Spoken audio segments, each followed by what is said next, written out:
Hello friends, అందరికీ నమస్కారం. 19th February 2021 theatres లో రిలీజ్ అయిన చక్ర సినిమా రివ్యూ అందించడానికి మరలా మీ ముందుకు వచ్చాం. ఈ చక్ర సినిమా థ్రిల్లర్ కేటగిరీలోకి వస్తుంది.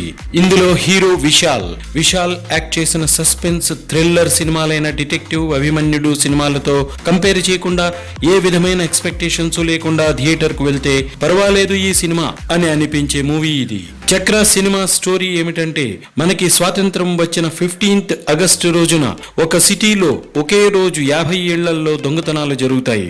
ఈ దొంగతనాలు జరిగిన ఇళ్లు అన్నింటిలోనూ ఓల్డ్ ఏజ్ పర్సన్స్ అంటే సీనియర్ సిటిజన్స్ నివసించే ఇళ్లు.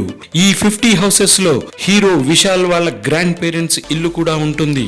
విశాల్ తండ్రికి చెందిన పరమవీర చక్ర మెడల్ కూడా దొంగిలించబడుతుంది.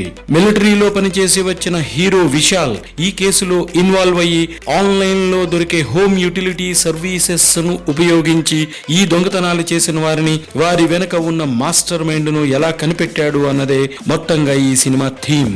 ఇందులో మన సమాజంలో జరిగే దొంగతనాల కాన్సెప్ట్ ను ఈ సినిమా థీమ్ గా తీసుకున్నారు. మొత్తం సినిమాలో 2-3 విషయాలు సిల్లీగా అనిపించిన ఓవరాల్ గా ఎక్స్ట్రాఆర్డినరీ కాదు, కానీ పర్వాలేదు అని అనిపించే థ్రిల్లర్ మూవీ ఇది.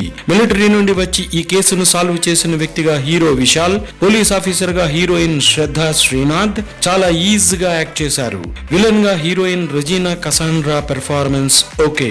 ఈ చక్ర సినిమాను MS ఆనందన్ డైరెక్ట్ చేశారు. ప్రస్తుతానికి IMDb రేటింగ్ 8.9 out of 10 గా ఉన్నది. మీ లీజర్ టైంలో ఈ సినిమాని చూసి ఎంజాయ్ చేయండి. అలాగే మా ఈ వీడియోని మీ బంధుమిత్రులందరికీ షేర్ చేయండి.